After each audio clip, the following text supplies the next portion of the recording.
The title of my talk is, of course, thermodynamic trade-off relation in stochastic resetting. Reset is a process that refers to complete erasure of a current state and restoring the state of the system back to a predetermined one.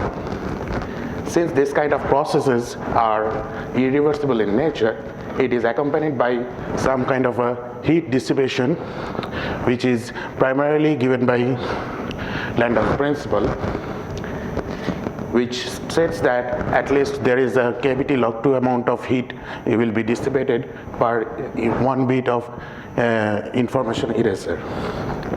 So, but this kind of this principle is only applicable to quasi-static processes. So if we want to reduce the reset time, one requires an additional thermodynamic cost, which indicates there is a time cost trade-off relation for this reset process. Now, one such reset processes has been extensively studied and done experiments on is stochastic resetting, which is a process where the diffusion process whose state is reset to a fixed state at random times, as shown in this over here with a given trajectory. So the dynamical equation that controls. So this was initially put forward by Evans and Majumdar in 2011, where at random times the trajectory is reset to a resetting position which is XR. But this kind of instantaneous resetting occurs requires, from a thermodynamic point of view, requires a huge amount of energy. So and it is also seen in the experiments that it is not possible to implement such stochastic reset where one can reset the process instantaneously. So for that kind of a case, we need to consider stochastic resetting with finite return, which also has been studied in a theoretical work done by these people. So so let's first formulate what is this stochastic resetting with stochastic return with finite time return processes. So here is a typical trajectory of such kind of a process where the particle is diffusing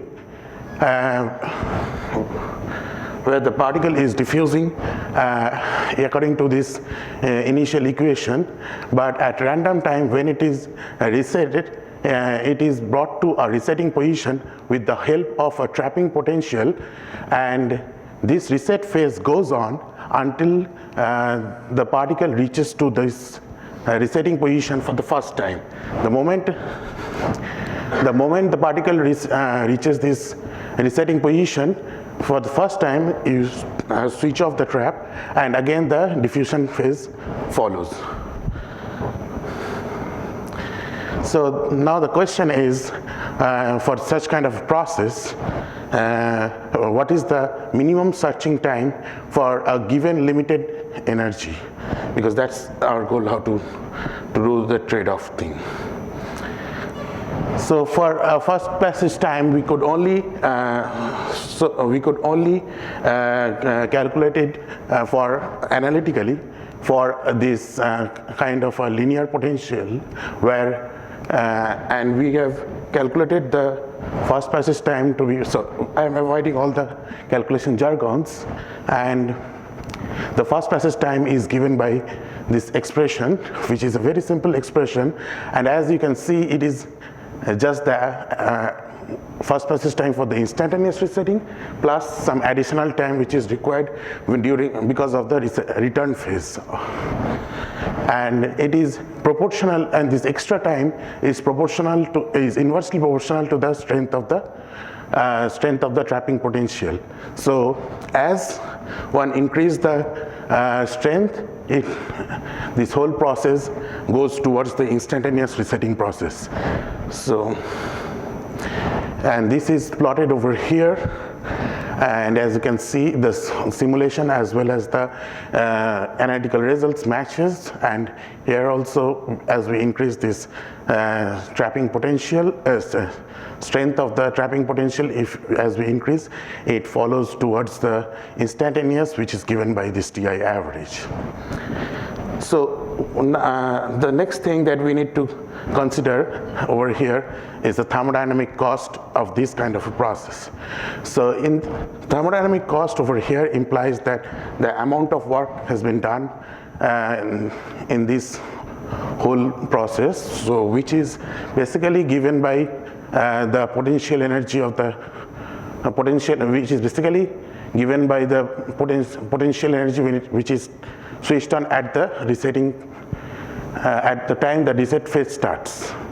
So the work calculation is essentially boils down to the calculating the counting the number of resets in the whole process. Here I have here for this trajectory it is shown one reset, but for different trajectories this number of resets can vary, and from there one can easily calculate this work. For a linear potential we can do this analytics exactly. So for a linear potential we found out the work to be of this form, where again as you increase the potential strength, the work required also increases, which says that as you go towards the instantaneous resetting case, you need an infinite amount of work. So for the optimal first process time, which is basically what we are aiming at to minimize the first process time in this case, we have these two expressions of this average first process time and the average work done in the process, and from these two one can easily derive this kind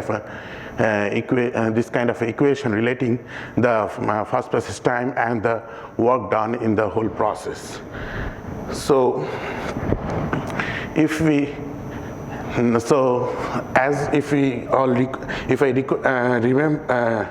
recall the initial question that I posed is that how to minimize the average first process time for a given limited energy.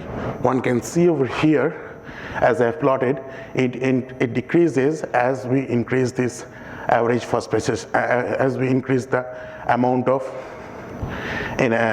work done on the system.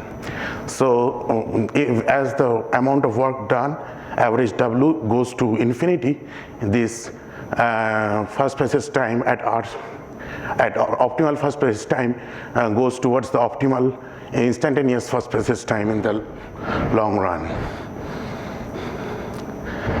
So this was previously we have shown is the average our work on linear potentials, but for a general polynomial potential we couldn't do the exact calculations, but we could do some simulations, and we defined over here some excess time, which is the time required, which is the extra time required for the particle to reach the target through using a finite return minus the optimal instantaneous value.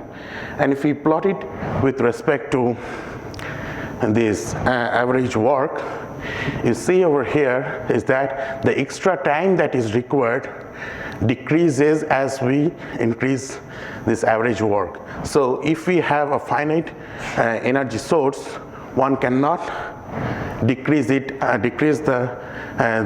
excess time arbitrarily. So and also another thing is that over here we couldn't prove it analytically, but we found by doing these simulations and all those things that for the minimum bound, the bound to this trade-off relation is provided by this black line, which corresponds to the excess first process time, for n equals to 1 case, which is the linear potential case. So this is one of the important result of our work. And finally, we have this take-home message, which says that this resetting process with finite time return phase drastically changes the first passage time to reach the target, and it depends on the confining potential. Of course, as we increase the potential strength, it goes towards the instantaneous resetting case. And now we have a thermodynamic trade-off relation between this excess time that is required for the first passage, excess time that is required to reach the target for the first time, which depends on this amount of work that is provided to the system towards during the return phase. So, and this answers the initial question that was posed, that how can one minimize the first passage time given the limited energy sources. So this work has been done in collaboration with Jae-Sung Lee and Heng Park. Thank you.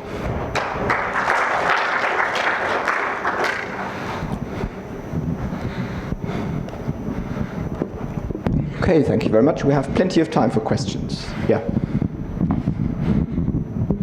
Sir, can you show that last plot? That, n equal to, so for n equal to 2, why do you get this? It looks like an oscillatory thing. Like for a given cost function, why do you get two optimal?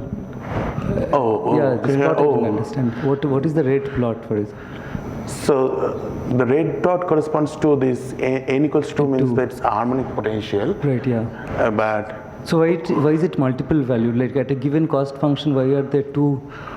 Because or three.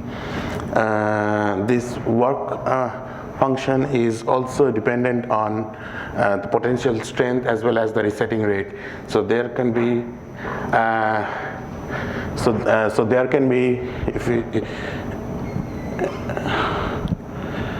so this work function is dependent not only on the potential strength, it also depends on the resetting rate. So depending on these E and R values, I think it's probably as you say, right? There are multiple parameters you can vary. Yes. Each of those is a separate one parameter family of experiments, kind of, I suspect, because you could vary A and the resetting rate, right? So I think if you did more values, then you would get a band, for example, for the red points or something. The band means, yes, there can be other. If we take different other A and R values, right, that corresponds to different other points over this space. But you'd be interested in the lowest one, kind of, right? That's what. Sorry. And you'd pick the lowest one to really. You want to find the optimum. These are. You would choose parameters so that you get the lowest. And these are not for the lowest one. We just calculated. These n values are for the lowest thing. For every set of data, this this lowest points corresponds to the optimal one.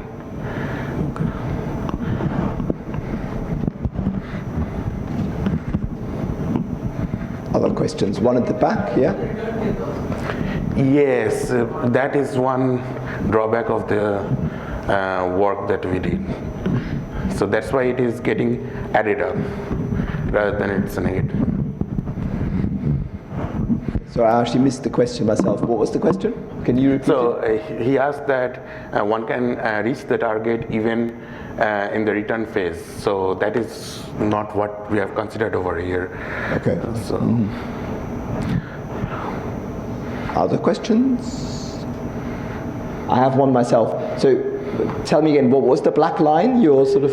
So the black line bound everything else is the optimal excess time. And so this is the excess time for the n equals to 1 case. So this basically this plot where basically this plot where instead of TG here, we just use instead of TG over here, we use this TXS for the n equals to 1 case, which is a linear potential, the excess first passage time, which provides the bound for in general case. Is there a reason to think that n equals 1 would give you is the optimal? That we do not have any proof of that one. So it's, we just found it, we did the simulation for different cases and we saw that it is the situation. Right. So any such proof will be. And then I have one more question. You started with a Landauer limit. So if you stay on this plot, is there a divergence at W equals KT log 2? If he goes towards 0? I mean, from your original motivation, you would think when the excess time diverges, that's the quasi-static limit, and then the work should be the Landauer limit. But your work goes to 0, does it?